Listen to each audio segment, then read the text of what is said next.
Good afternoon to all the people tuning in for the live stream of today's event, live from the Scottish Poetry Library. My name's Alastair, I'm the marketing manager here. Just to let you know, the traffic in the middle of Edinburgh is absolutely terrible. So a few of our guests are just running slightly late and will start in about 5 minutes' time. So thanks very much for your patience. Just to reassure you, the event is going ahead as planned. The artists are all here and we're really looking forward to a great event. Thanks very much for your patience. We should be up and running as soon as possible.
I appreciate you for that. Yeah.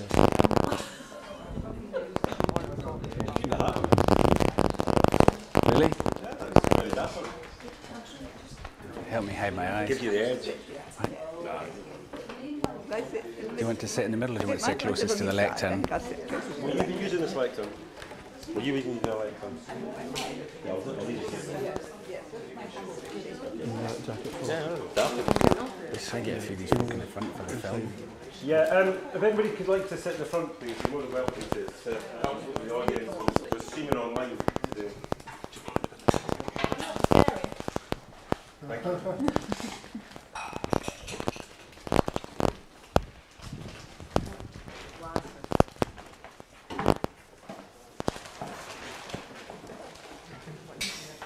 Go and get her. She wants to hide. Just tell me when you're ready.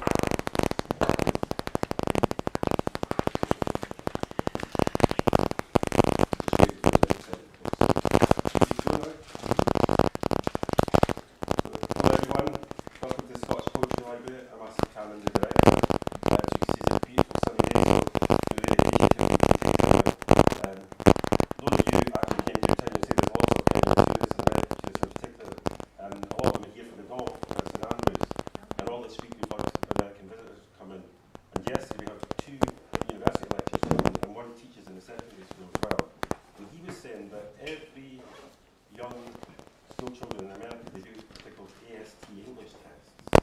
And as part of the grammar test is they speak about the paper sculptures here at the Scottish Poetry Library. And that's the first time we've heard about it, and we've got it here in the gifted book. So if you think about it, millions of kids in America know about our paper sculptures. I only knew about it yesterday.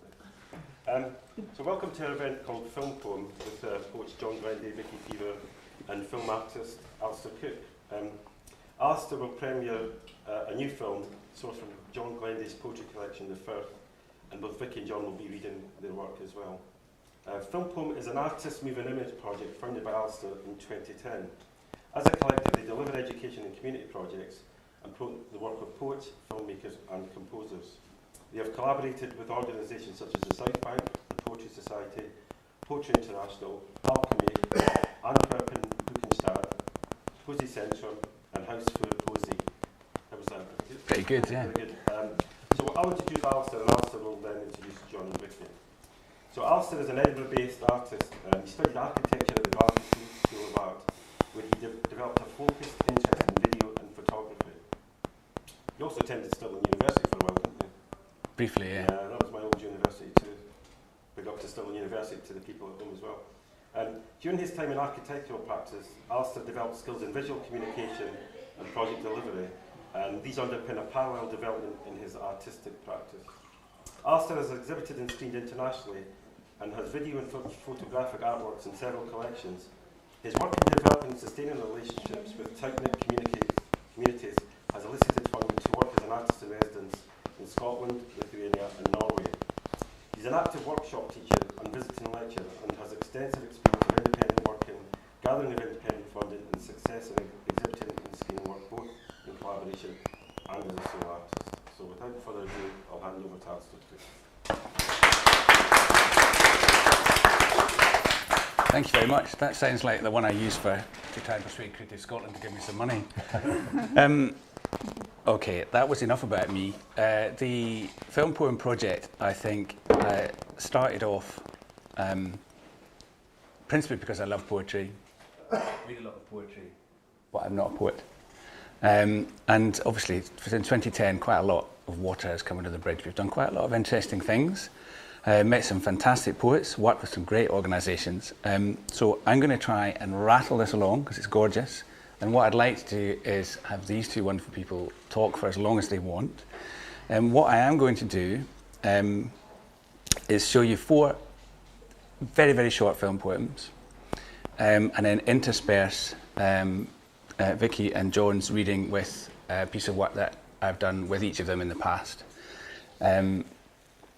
It's my belief, really, that the better the poem, in fact, you do need a good poem to make a good film. You can't make a good film out of a bad poem. And these two are, without doubt, amongst my very favourite poets.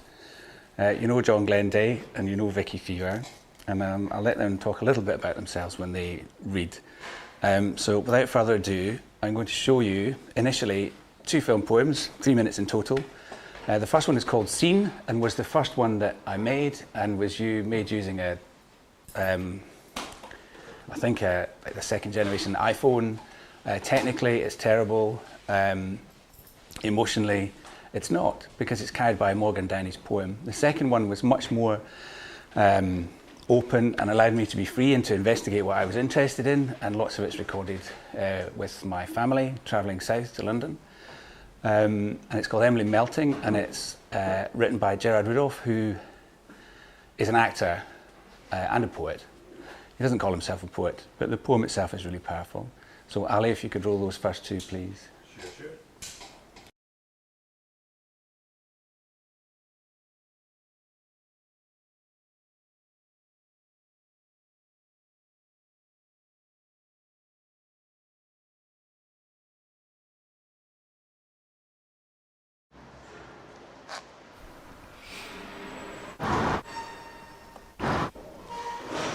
You approach this city forensically, follow the staggered spatter patterns of previous mishaps, misadventures.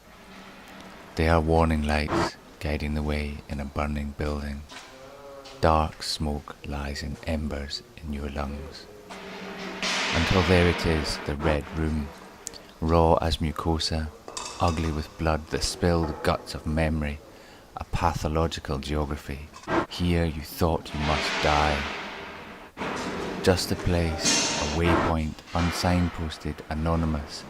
All this your heart knew, beating, mindless, stronger, always than you.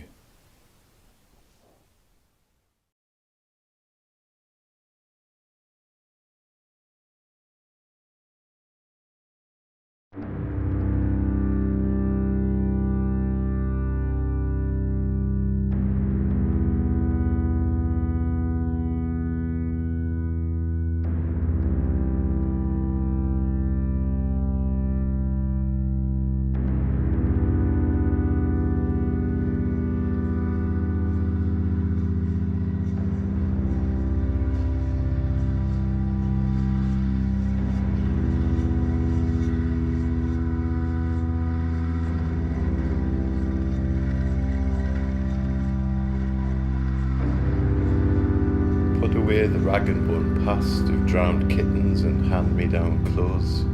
Those skeletons will not hang fresh in your head. The outside lavatories and post-tub drudgery were squalid. And if it seems that happiness was nearer in those shambling homes, it doesn't make it so. Poverty looks attractive when labelled nostalgia. But all those lives sold to make our future what it should be, or will be, or may never be. Look back with the rage of those men and women who scraped out a living. Remember people, not houses. Fill your head with hope, not museums. What we should be, or will be, or may never be, better off than now.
Me through the back window of the car, just looking at her.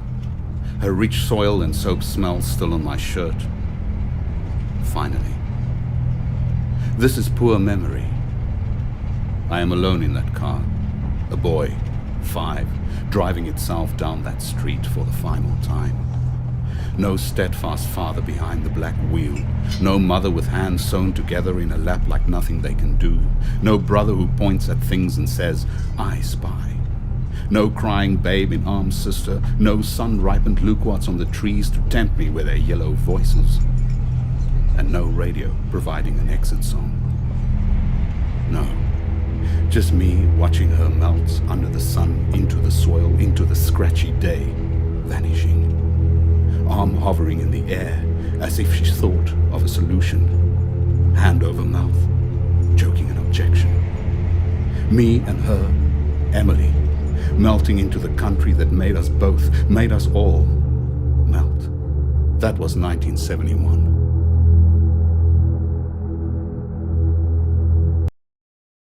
Voice would be embedded in the sound, and then I would make the film. So it became a very enjoyable experience because in some ways you could stop there. And in fact, Liz Lockhead once said to me, I said, oh, Liz, we could do something. She went, Alastair, why would I need to? I've already finished the poem. And I just didn't mean anything by it. But it's a sort of thing. The idea is that, for me, the purpose of all of this is the second thing, is to try and be a vessel for the poem to travel further, to a different audience, to a different place. And ultimately, is it an act of collaboration? Well, I try to be as collaborative as possible, but the poet has to trust me. I have to trust the musicians. And one of them you'll see is full orchestration. You know, it was an enterprise beyond the call of duty. But ultimately, it's about respecting the poet's work. So the next two are Better Days, and this is me taking photographs again on the train, and actually trying to film this. I won't brevity. Film is essentially a collection of still imagery, ultimately, initially. So these are still images. Kevin Cadwallader is a prolific poet. I've not seen him for a while now, but this one he delivers in such a sort of dusty, sad monotone. But ultimately, it's a sort of quite a positive thing about life getting better. So this isn't a film, or is it a film? It's been screened at photography festivals, for example. So this is quite fun, right? You know, I mean, it's a serious exercise, this, but it has a lightness to it. And the last one is After the Robins, also very short. And this is the first time that I began to use other people's footage. For years, when I lived in London and Amsterdam, I collected stuff from boot sales. One particularly wonderful hall in Waterloo in Belgium. And before eBay, so I had this pile of stuff. Didn't really know what to do with. And ultimately, some of it was really, you know, the stuff from the 50s. Less people had cameras. It was more expensive. They had better quality cameras. They were more careful, perhaps. Into the 70s, it's kids like me on the beach with their parents. A bit less interesting. And there's one archive which is beautiful. It's their whole life with their children, and they lived in America and they would visit Britain, and you can just read this. And I've used this very sparingly, and I know who they are. And it's a strange thing to have been gifted their archive. They're not gifted, but so this uses this and tries to tell a story to support Angela Redmond's incredible words. It's read by Gerard Rudolph because he's an actor. He brings a certain weight when he reads. And they all know each other. Angela and Gerard were good friends in Newcastle. And this is soundtrack by Yvonne Lyon, who is a pretty well-known folk singer in Scotland who lives in Greenock.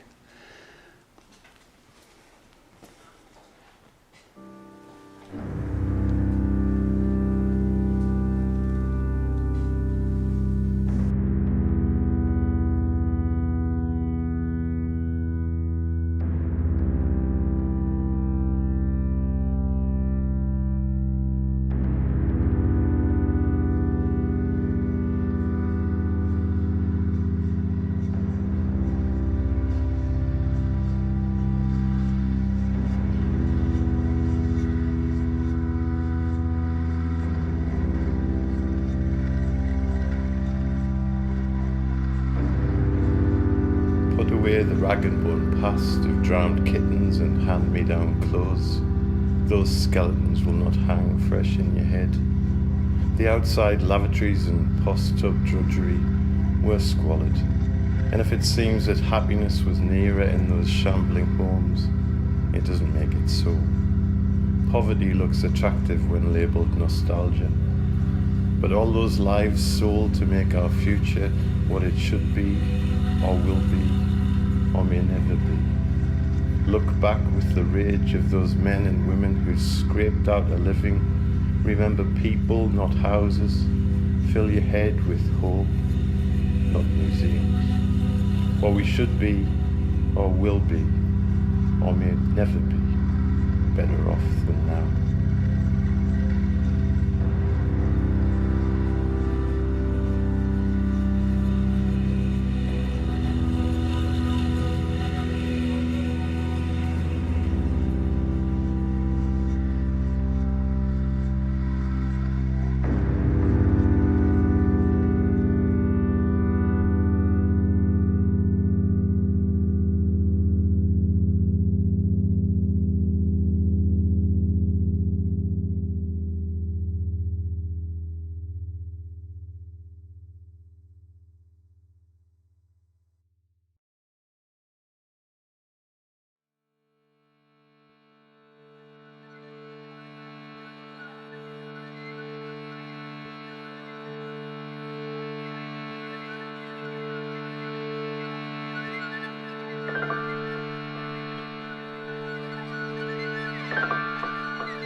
We'll end it there, with birdsong at a window, opening bone envelopes that can only hold love.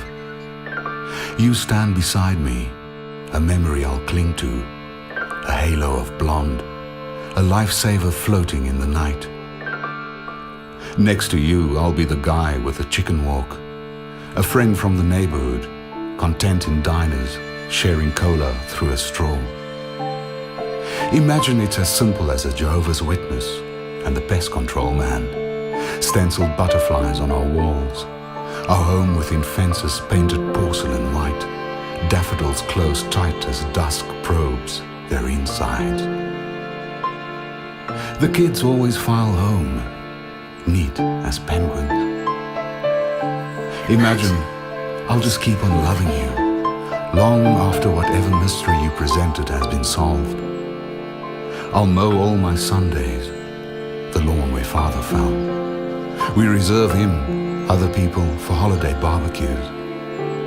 Over the pit, Dad downs a brew, cranes a neck once hose choked, held upright by rods and screws. I use that cage round his head to coop my thoughts, because all it could take is an oldie between stations to snip the neat seams of our street, hand me back naked to a brunette asking if I was a bad man who wanted to do bad things. I'll walk by Lincoln Street some night to see I've tried to answer that question every day of my life. But we'll just end it there, with a robin at our window. Say nothing of beetles spilling blackly from its beak.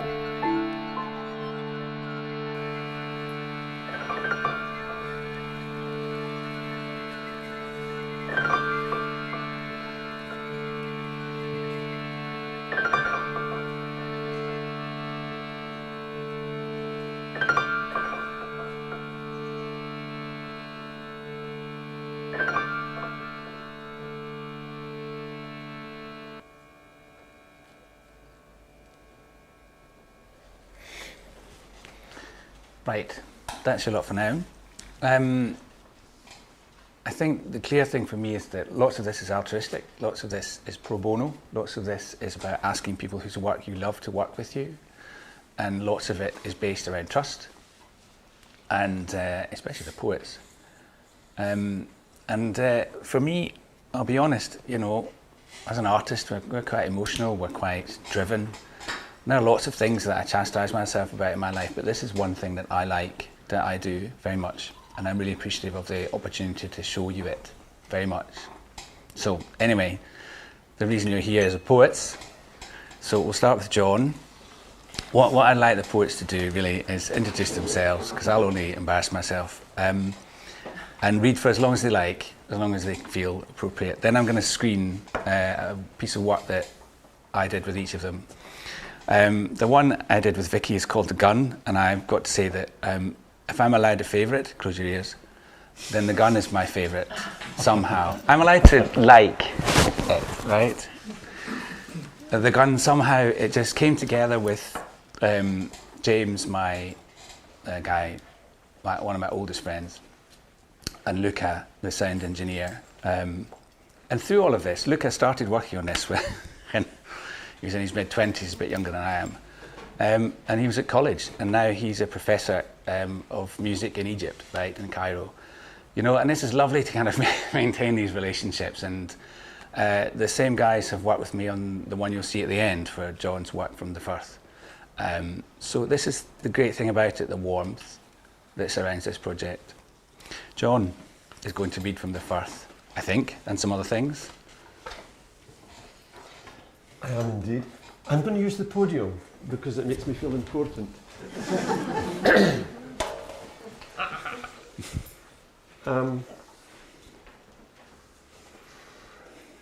When I moved back to Carnoustie after 15, 20 years in the Highlands and the same amount of time living in Edinburgh, Livingston, Dundee, wherever,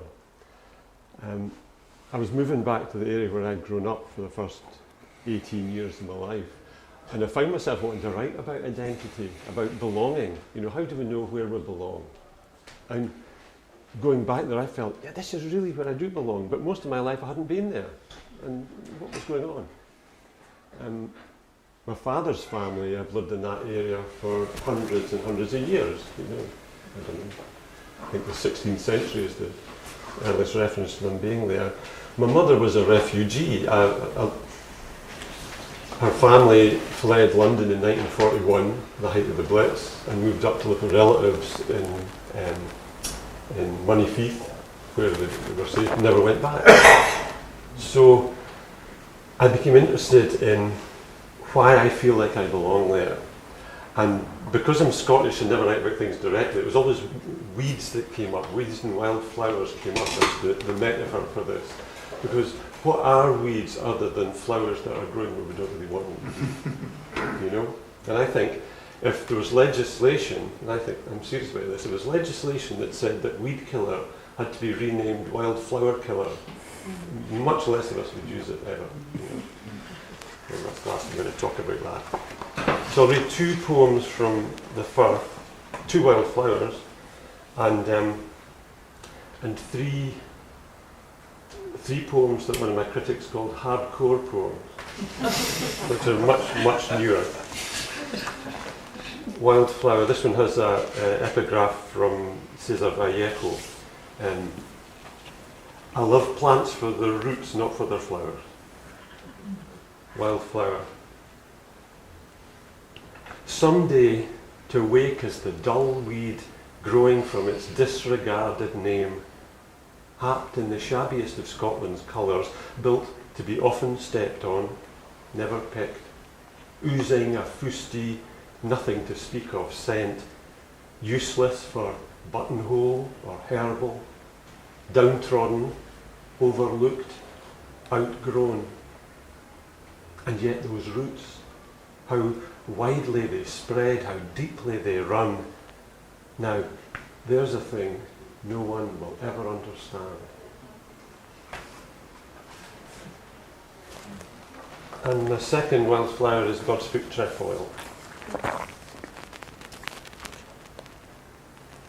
Look at us for once, just for a moment. Look at us down here, but please don't look down on us, though we're most ordinary and commonplace and all seem quite alike, and probably not wanted, not here, not in your backyard. Look at us so that we might begin to grow into ourselves, to become real for you. The veins of blood along the blossom, the cupped petals, the downy leaves. Don't glance. Gaze into us with a regard that allows us to believe we must truly exist as you do, because we observe you with the intensity of the flower. Don't hurry.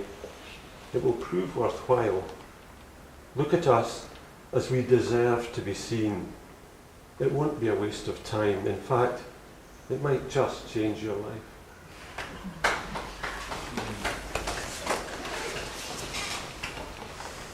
Right, so these are much newer poems. For the entire pandemic, I wrote absolutely nothing. And, you go online and people say, yeah, I'm writing a sonnet a day while I'm in lockdown. And I just couldn't think of anything right at all. Nothing seemed to be as important as what was going on in the world. No words seemed to be as important for me. And so at the beginning of this year, I was grumping about not writing.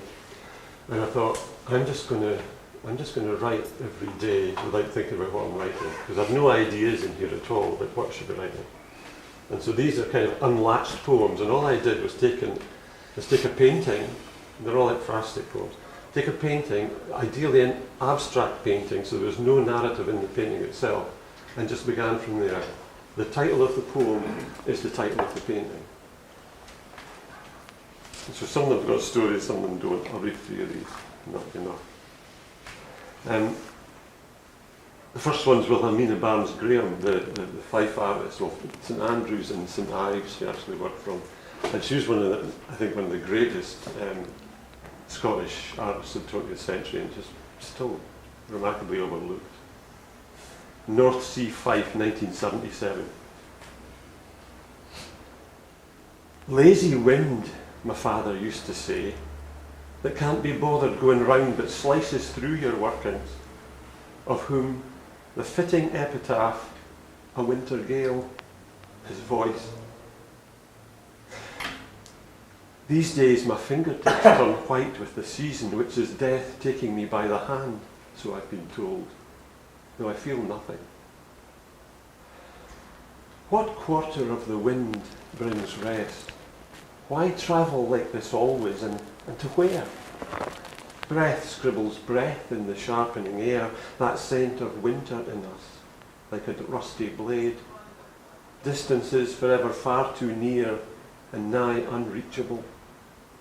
I've seen it all, would never turn my back. It could tug from its natural seat, that little animal, the heart. I know we're hurting still, and onwards always is a must, even in days of numbing light. But it's not the cold that aches in me.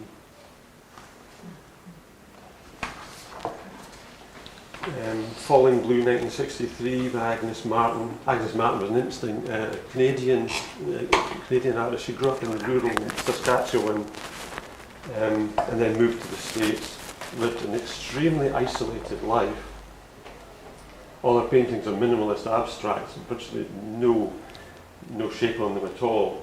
But they've all got really positive titles. So there's a huge 6x6 canvas called Friendship, and another called I Love Everyone. And interesting, because she suffered from mental health problems all her life. This is Falling Blue. Falling Blue 1963. Once watched a salmon leap from a mountain pool into a waterfall, heading back home upstream, I suppose, or homewards at least, following the clue of its own imagining, only to be flung back down. That current was way too strong, or the falls or flood too high. And it wouldn't give up, though I wished it done. Time and again it hurled itself, each time thrown back, each time recovering, then launching itself again. A miracle from all that dark to plumb such will. I barely could bring myself to not quite look away. Then, wearying perhaps of falling, or driven more madly on by God knows what or who, it leapt one final time, half through that plunging water and half through air, shivering into the higher, deeper uphill pool, and disappeared. The river went back to its own concerns, emptying itself of shadow and with an equal portion of shadow filling. And just the one of us was then left watching there. I named that fish Despair. And the last one, I promise, is Florence Arnold, who was a California abstract artist, a hard-edged artist we called it, so there's lots of butts of colour, geometrical shapes. So I tried to make the poem kind of hard edges as well. It's got sort of a slightly concrete look to it. And it's a love poem. Artist proof, red and orange horizontal chevron, 1974. Florence Arnold. Hated the three halves of your body stained with peat bog, blood and stone. Hated your uplifting glumness, your headstrong quietness, your rugged ordinariness, your sheer lessness, your cussed moreness. Hated those smashed buckfast bottles and mop chop suppers. Hated your dreadfully shortened lifespan. Hated your toothless pride, your poverty of everything but passion. Hated the swing of the bloody kilt and everything that swung under it. Hated your half-hearted wintry light, your threadbare sun, your sudden, indecisive seasons.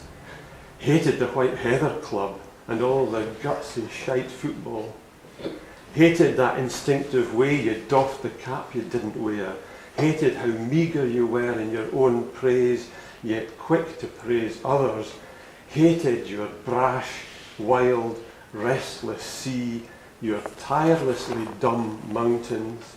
hated the island you thought you were but weren't, hated those thousands and thousands of years of ice, hated how gleefully you were beaten down, hated how you forced yourself back to your feet and carried on. Thanks very much.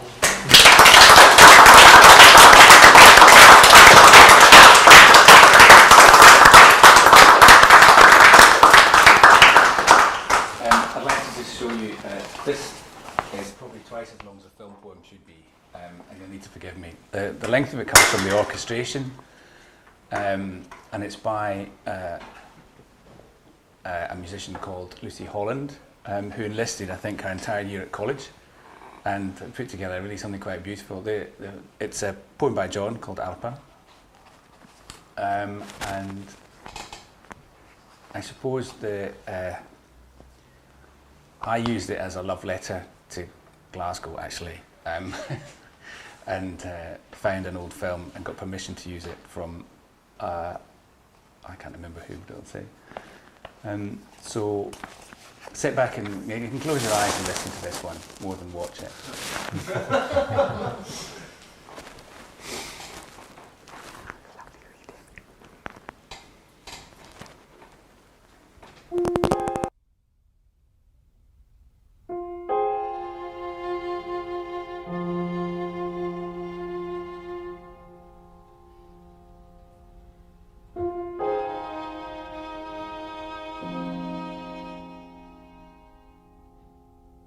Some say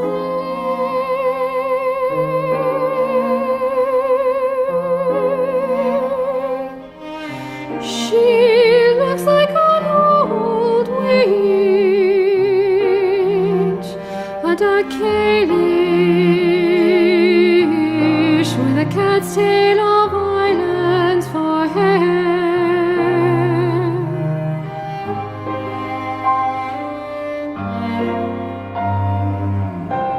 Brine swoops the words from her cracked lips. I say no.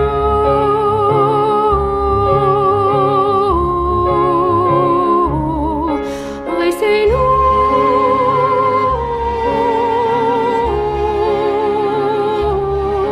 She's as fresh as these flakes or schist and quartzite. I gathered yesterday.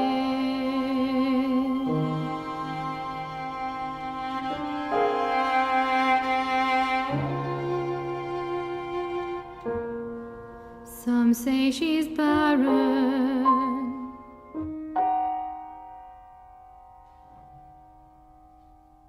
They say,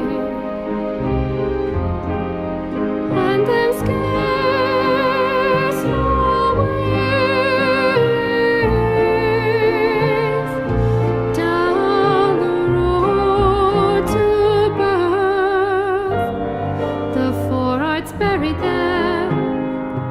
The cry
Some say she's bad news, a temptress, a whistler on ships, and that the man who sleeps with her will wake one morning at dusk, on a hillside, onto the brisk rain, his pockets weighted with sand. I say no, I say no, I say no.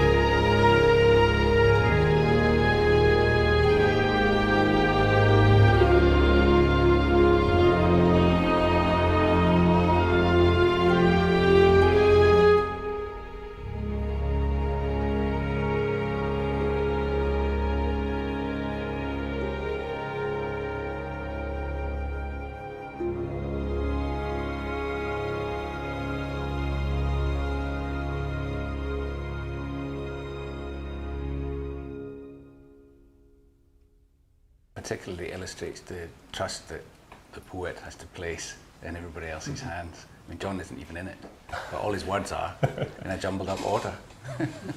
I love that. Yeah, there's a lot of work in that one, a lot.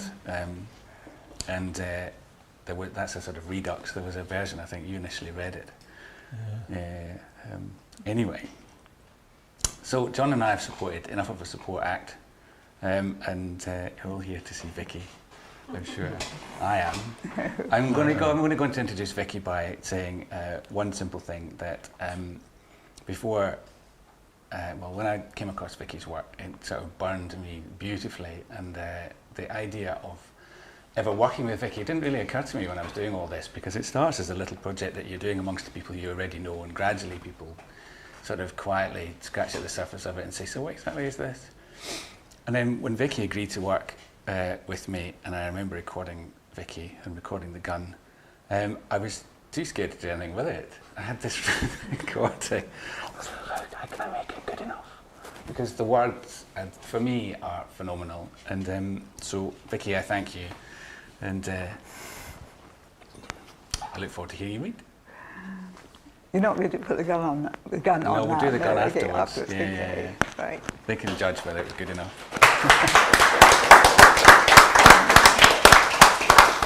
Well, by curious coincidence, the first poem I want to read is based on a painting by Wilhelmina Barnes-Graham. One of the poems that John read. I took a workshop in the house where she used to live, and which has sadly been sold, which I feel quite cross about. I did some research for the workshop, and I found this thing that she'd written in the paper: do it now, say it now, don't be afraid. And she wrote that when she was 92. And I was trying to build up the courage to write some poems about old age for a pamphlet. And actually, that really was what gave me the courage, I think. And I'm not sure even if the painting exists, because I couldn't find any illustrations of it. But this is as I remembered it: The Blue Wave. In my head, there's a painting done in your 90s, when just to lift your arm was an effort.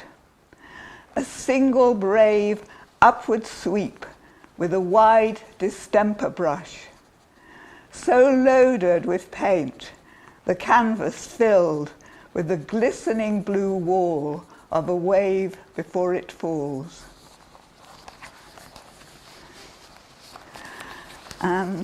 Next poem is about a blackbird. There's a lovely thing that Keats wrote in one of his letters. I think I'll just have to, I've scribbled it at the bottom of this poem. It's sort of that he said that when he was feeling sad or dejected, the setting sun will always put me to rights, or if a sparrow come before my window, I take part in its existence and pick about the gravel. And I wrote this poem, I just had a shower, and you know how things, I remember when I put a shower in the house for the first time, having showers was just wonderful. It really was like a sort of spiritual experience. There's a poem Larkin wrote about, if he made a religion, he'd make a religion of water, and then I just, showers became just a thing, and I realised I just had this shower and I hadn't even noticed I was getting wet. And then I looked through the window and I saw this blackbird in a puddle going sort of, I'm going to lose my place if I do this, but in a garden and having a wonderful time. Right, haven't lost my place. So I wrote this poem about it, about becoming a blackbird. Blackbird shower. I watch a blackbird showering in a puddle, yellow beak dancing in the muddy water like a chip of sun, swapping my wrinkled skin and shriveled spirit for his glossy plumage and joie de vivre. I surprise myself by airily lifting off the lino, flying through the window and hopping across the gravel to a rain-filled pothole where not even the danger of the sparrowhawk patrolling can spoil the pleasure of sinking my breast into its coolness, then fluffing out my feathers and shaking myself, sending a spray of glittering drops over my back and wings. And then I'm going to read a very strange love poem. Oh, John, thank you, my recoverer of papers. Thank you. Well, when I went on a holiday to Crete to look at the spring flowers, and there was a small gallery, and in it there was a show of contemporary art, and one of the exhibits was by, and I've forgotten her name now, I'll have to look in the back of the book. She's an American artist called, help, I've forgotten. That's so awful.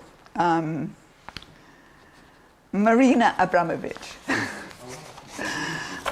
I should know her name. And it was a tower of videos. And in each video, you saw hands washing a part of a skeleton. So it was rather an amazing thing. And I was sitting in the back of the coach, and the idea of this widow came into my mind, who was so distressed by the death of her surgeon. The fact that he's a surgeon is quite important. Her husband, that she dug up his bones and washed them and reassembled them as a skeleton. So what I did when I wrote it, I thought of all my old lost loves and wrote about them, really. The surgeon's widow. She dug all night in the company of moths, drawn from the dark to the bright beam of her torch, recovering first his skull, last the phalanges of his toes. Finally, at dawn, her bag full, she carries her husband home. She laid his bones, damp and cold from the grave, on a rug by the fire, then found a drill, pliers, and a coil of wire. Aided by the diagrams in his anatomy books, she reassembled his gaunt frame. The night of their wedding, he'd swung her off her feet, waltzing her from room to room before carrying her up to bed. Now she held him and danced the same route, stumbling, almost falling on the stairs. Once they'd made love in the bath. Now, lifting him gently into the tub, she washed him like a muddy child, scrubbing with a nail brush at green and amber stains in the porous bones. His hand she left till last, soaping fingers famous for their delicate skill with her fingers, crooked and clumsy with arthritis. Finally, rinsing off grey suds, she dried him with a warm towel. She slept as before his death, his knees slotted into the crook of her knees, her buttocks cradled by his pelvis, her head on the pillow beside his, dreaming of his breath on her neck.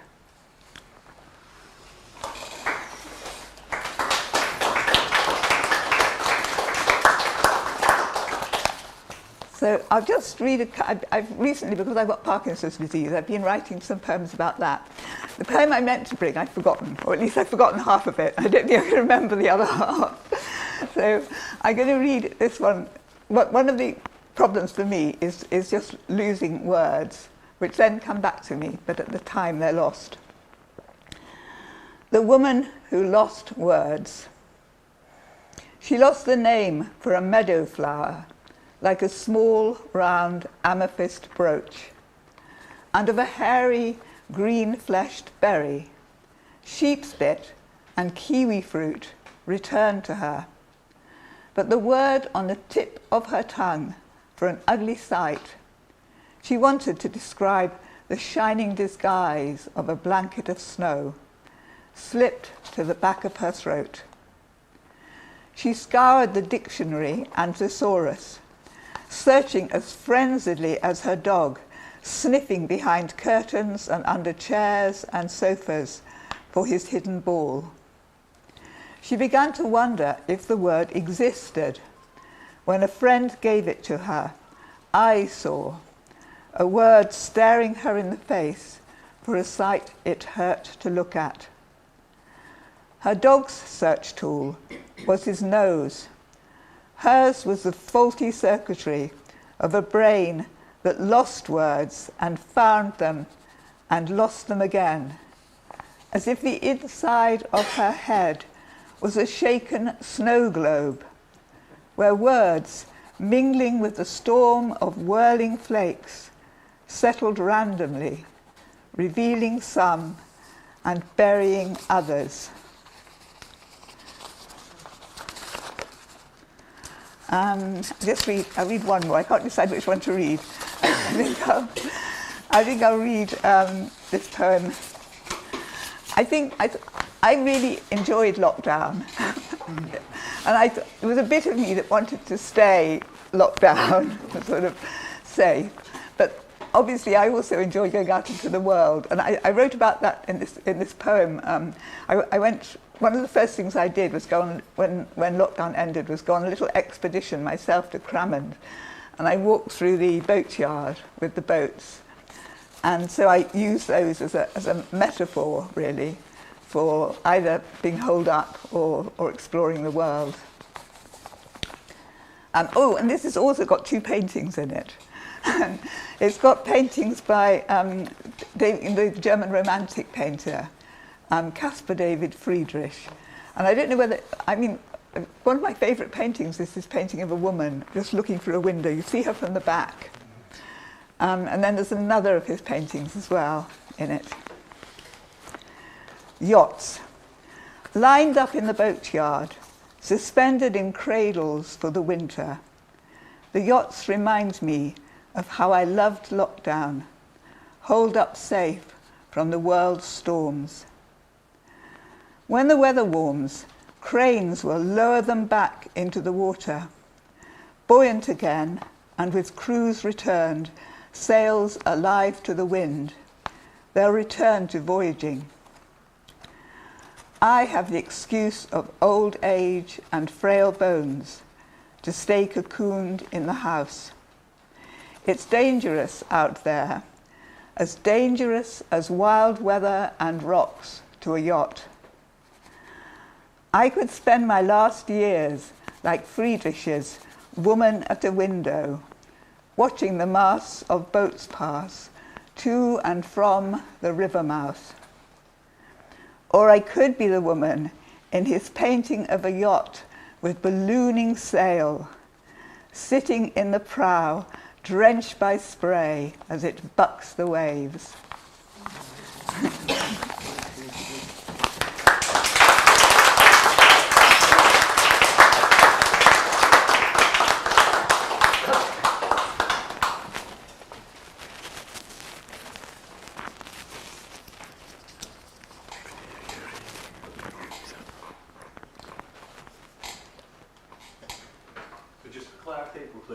We are. Great.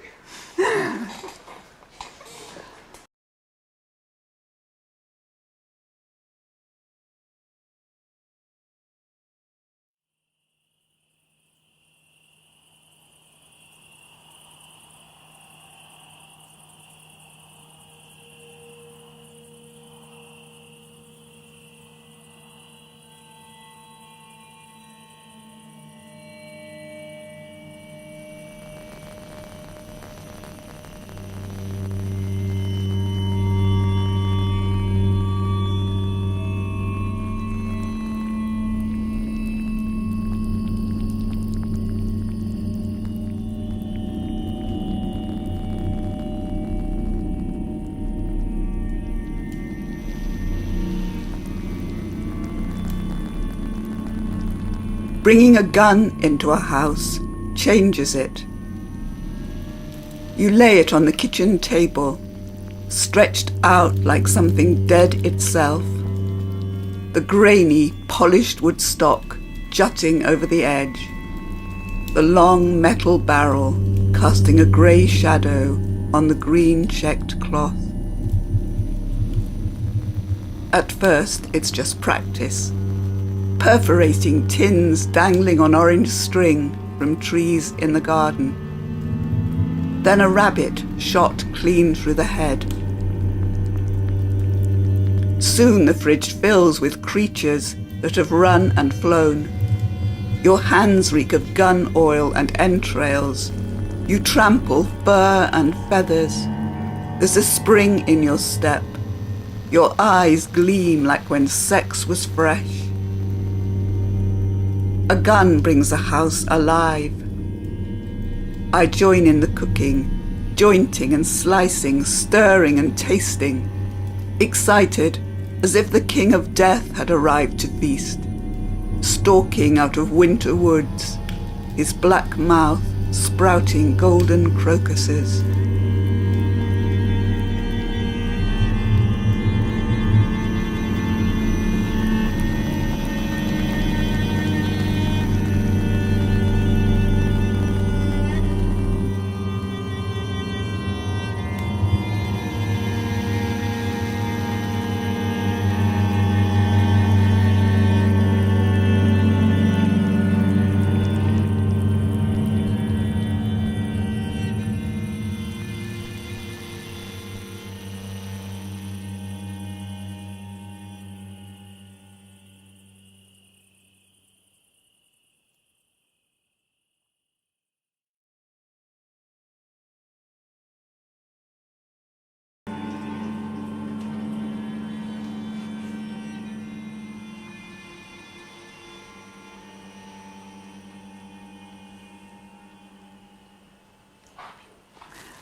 Yeah, there just remains to watch the last one, which is the newest one, which I finished on Tuesday.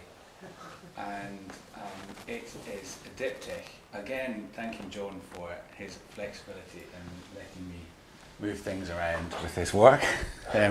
This was originally going to be 3 different poems, 3 different films. It's now just 1 film with 2 poems in it. And we shot all of this at the end of May in East Lothian.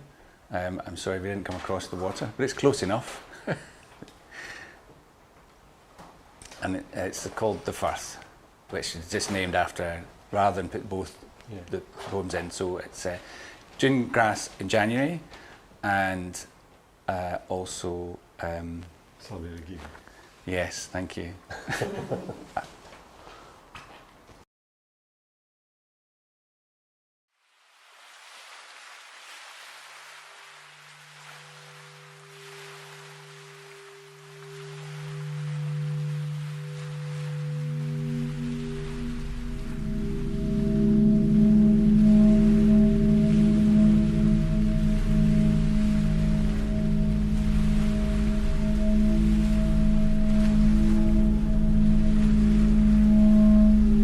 It's true, so much of us is standing water.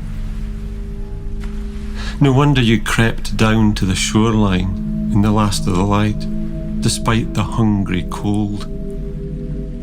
No wonder you longed to wade out as far as you could go, and then further still, as that boy did once, pushing his clothes on a makeshift raft into the ebb as far as he could, then still further, until his feet were lifted clear of sand and world.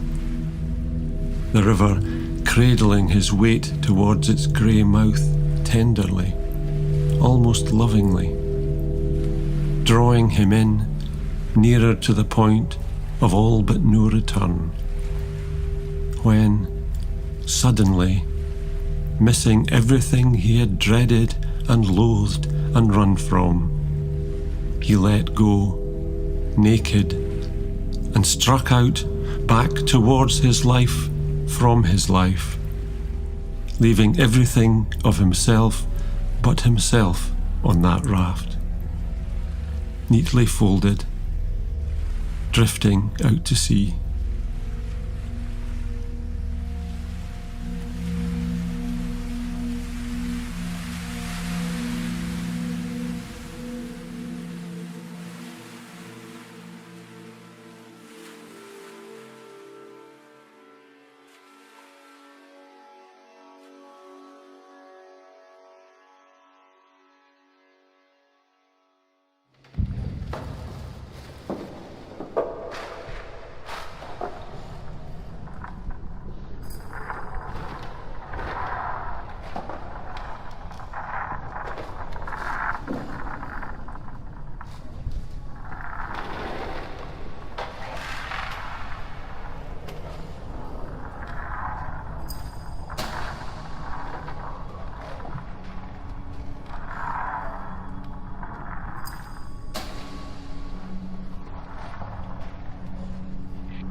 If only I could give a name to the fierce, wild grass, thrives beyond the lighthouse and the seaward dunes, then perhaps I could stop thinking of her.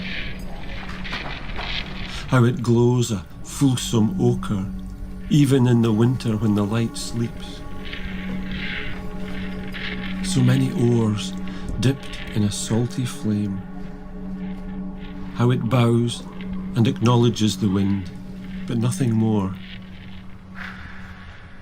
Always determinedly itself, always needling and standoffish, daring to be touched, but promising nothing in return.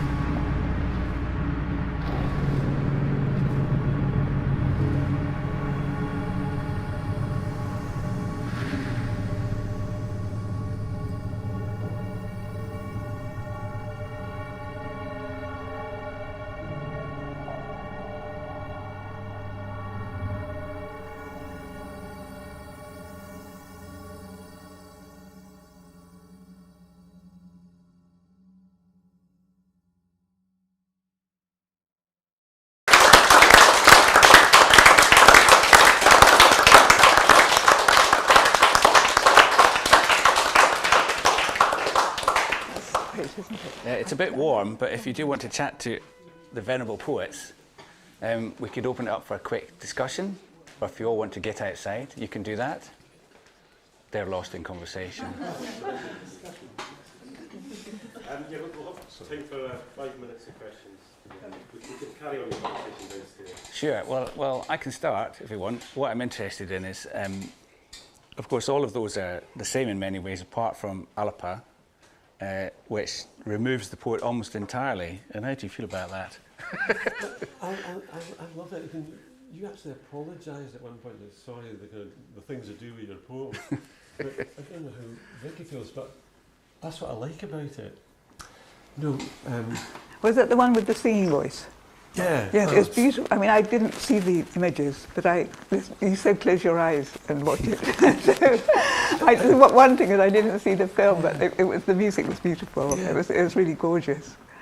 But you know, poems it's like offspring. You know, when you first write a poem, there's all this hard work to put in to raising it, and then it becomes less malleable and it does its own thing a lot, and then it goes off completely and does its own thing. You know. And that's the most interesting part of it. Well, I don't know. I don't think I want my poems to be tinkered with. I think I spend so long actually chiseling away at them to get them into any kind of shape, you know. That I think if they were tinkered with, I feel really cross. Really? In Alba, there's a word that they get wrong. Is there? There is, because I use the Scots word late airt. now. But they use the Scots word airt, which was interpreted as art, the four arts. And I had the four arts, the four directions. I thought, that's really interesting, the four arts, I like that. Painting. Yeah. I really like that. But I'd never seen the gun before, ever, at all. So I was really interested in seeing the images. I thought it worked, and it made it much more sinister than it is. Seeing the gun. You know, that poem, about 3 years ago, I read it and talked about it to an audience of 800 A-level students, because it's on their syllabus. I think there's a book that it's in, and I've got to go and do it again in December. I'm just getting really frightened about it. Do you know, it'd be wonderful if I could take the. That would be so fantastic, because they'd love that, and it would bring it alive for them. Yeah, well, that's the hope of all this. That would be amazing. What I love about the gun is the timbre of your voice in the recording. There's this sort of brittle strength, if that makes sense. You know, there's this kind of like, there's a weight there. And I think it brings the sort of sinister. I just added to it. Yeah, I mean, the sad thing is with Parkinson's, it works on the muscles of the throat, and so you lose the power of your voice. So I'll never be able to recover that again, sadly. I've got quite a few of your poems recorded. See what happens. Any of you guys got anything you want to talk about? Go for it. Yeah, I had a question. It was interesting. I haven't really looked at many film poems, and what I was concerned about sometimes whether the image gets in the way of the poem itself. It's very difficult, that. And I think what that you've done, the art of augmenting the poem with the image. It's about the whole, that you're sort of supporting it, I think, was always my starting point. In that, initially, I mean, what we've just talked about, in the first one, scene, right, Morgan Downey, had a chat with Morgan, did it, all I did was, I recorded my voice not very well on an old iPhone, and then cut it into 2 bits of film, chopped it together, and said, what do you think of that? And everybody went, ooh, and I was like, oh, that's nice. Sent it off to Zebra, and it was great. Did a second one with Morgan immediately afterwards, and I said, oh, well, and he said, oh, chop it up, do what you like with it. And I was like, oh, I don't want to do that, I'm just a bit too respectful. And so in some ways it took me a while to step away from that, and of course different poets have different opinions about what you can do with their work. But ultimately, I'm trying to quietly in the background tell a story, or do what you can do with a very short film, which is, I mean, I suppose experimental film is often criticised for being classically bereft of narrative, right? And none of this bereft of narrative. It is narrative, right? It's a poem, you know, whatever it does, it's still got a beginning, a middle and an end, even if it's concrete poetry. So there's a story somehow. So I'm there to support that story. I'm not there for, I mean, these guys have talked about ekphrasis already, you know, they're already driven by visual imagery. I'm not there to overtake it. And I did, there's a whole series, 10 or 15 years ago, of Billy Collins's poems that were given to sort of animator. You know, his work's quite joyful, upbeat, kind of bang, bang, bang. And lots of it's very literal, you know, and is almost kind of, well, tautology is not perhaps the right word, but there is this kind of, we'll put on the screen what Billy's talking about. And I'm trying not to do that. But at the same time, you know, with the Firth, you can see this whole thing's about water, it's about being in the water, it's about Billy being in the water, and also melting the two poems together somehow. But they're very distinct. But they came together because one is a boy and one is a woman. Well, one is your brother and one is your mother. That's right. Right? And interpreted in a kind of a different way. And my feeling is that it is always about bringing a sort of gentleness to it. And I can be as dark as I like, you know. And the ones that I did in sort of, when I did The Gun, I was just about to get divorced, you know, so I was in a kind of different place. So they get quite like dark. But at the same time, lots of it, sorry. No, sorry, I was interrupting.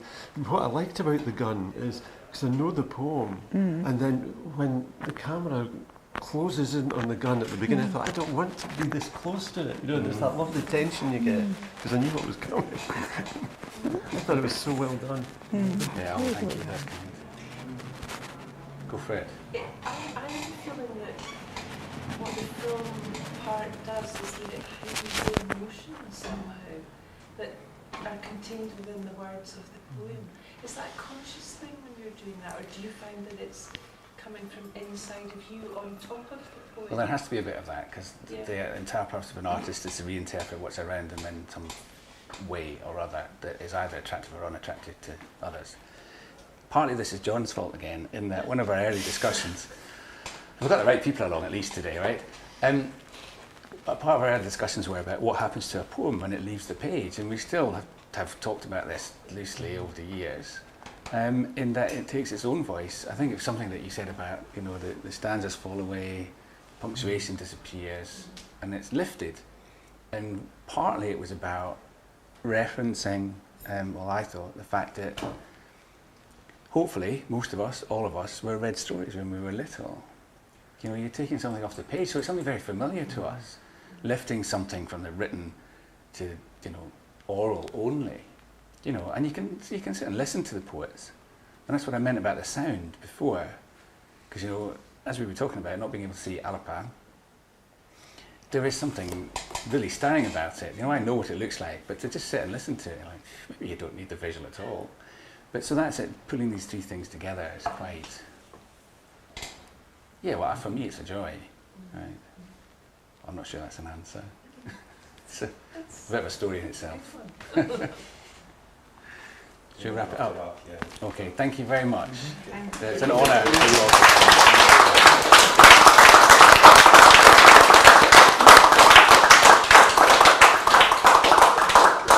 Thank you for coming, and for the audience at home, apologies, one of the cameras overheated, so it shows you how warm it is. So, and thanks to Ali Heather for expertly sorting out, and your volunteers too. Got a couple of announcements to make, a really special one. Alastair's been really kind to share his archive of film poems with the Scottish Poetry Library, and he selected 60 of them that are now up on our website, so thank you very much, Alastair. We worked with Alastair to commission a piece last year with the work of Kathleen Jamie on National Market, and it was to tie in with COP26, and those films are also up on our YouTube channel, so you can dig deeper into that. And the second announcement is that our next event will be, public event will be on Saturday, and it'll be the 80th birthday of the wonderful poet Colin Will, so hopefully you can all come along to that. So Peter has to get one final time for Alastair, John and Vicki Feaver.